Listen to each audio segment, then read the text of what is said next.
সাকরাইন পুরান ঢাকার মানুষের প্রাণের এক উৎসব। বছর জুড়ে এখানকার মানুষ অপেক্ষায় থাকে এমন উৎসবের।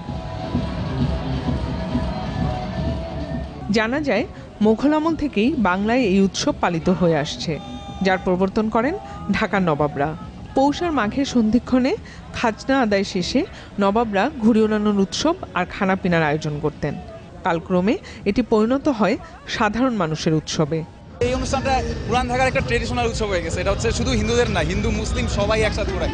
পৌষ সংক্রান্তি পুরান ঢাকায় আমাদের প্রতি বছর হয়, এটা অনেক আনন্দ দেয় আমাদের।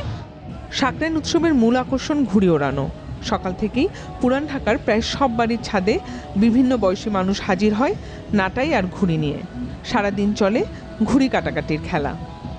বছরে একবারই এই জিনিসটা করা হয়, সবাই এটার জন্য ওয়েট করে। পৌষ মাস মানেই তো পিঠা পার্বণের মাস, আর অনেক মেলা উৎসব যেটা হয় সেটাই আর কি।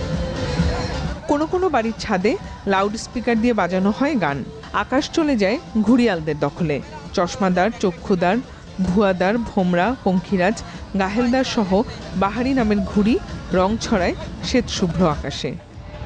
পুরান ঢাকার প্রাণের উৎসব সাকরাইনের শুরুটা হয় সকাল থেকেই। সারাদিন ধরে চলে ঘুড়ি উড়ানো উৎসব। উৎসবের মূল আকর্ষণটা থাকে রাতে।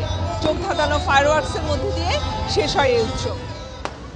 সন্ধ্যা নামতেই ঘুড়ি নামিয়ে তরুণরা ব্যস্ত হয়ে পড়ে দুঃসাহসিক আগুনের খেলায়। প্রতিটি ছাদেই কিছু সময় পরপর অন্ধকার সরিয়ে জ্বলে ওঠে আগুন। ফায়ারওয়ার্কসের পাশাপাশি ওড়ানো হয় ফানুস। এখানেই শেষ নয়, পুরান ঢাকার আকাশ রঙিন করে জ্বলে ওঠে হাজারো আতশবাজি। জিনিয়া কবির সূচনা, চ্যানেল 24, ঢাকা।